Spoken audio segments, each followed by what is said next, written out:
अंबरनाथमधील gas गळतीनंतर आमदार doctor Balaji Kinikar चांगलेच संतापले। त्यांनी प्रदूषण नियंत्रण मंडळाच्या अधिकाऱ्यांची कानउघाडणी केली आहे। बंद केलेल्या कंपन्या पुन्हा सुरू का झाल्यात? दररोज गॅस सोडला जातो, तुम्ही काय करता, असा सवाल किणीकर यांनी केलाय।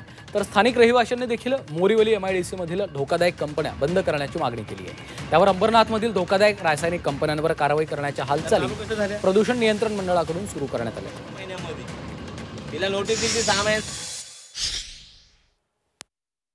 कंपनीमध्ये पाहणी केली, 2 ड्रम लिकेज आढळलेत आम्हाला। त्यातनं फ्यूम ॲसिड जनरेशन झालेलं आहे आणि फ्यूम पसरलेले आहेत। कंपनी निष्काळजीपणामुळे कोणी नसल्यामुळे हा प्रकार झाला आहे। कंपनी बंद होती 7 वाजता, असा 9 ते 10 दरम्यान प्रकार झालेला आहे।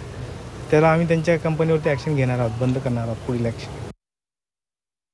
5-6 कंपन्या बंद होत्या, पुन्हा त्या चालू झालेल्या त्या अधिकाऱ्यांच्या माध्यमातून त्या आम्ही आज सर्वच नागरिकांनी सांगितले की बाबा त्या सर्व कंपन्या बंद करा, जेणेकरून आमच्या या पूर्व भागातील आणि बाजूची जी काही मोरोली गाव आहे त्या गावाला त्रास होते। त्यासाठी आज आम्ही सर्वच अधिकाऱ्यांना सांगितले, ज्या ज्या कंपन्या ह्या ठिकाणी केमिकल आहेत त्या नेमाकुल आहेत का तेही आपल्या अधिकाऱ्यांना ऑब्झर्वेशन करून ज्या कंप्लेंट अधुरे असतील तेही करून घेण्याचं आम्ही आज या ठिकाणी सांगितलं।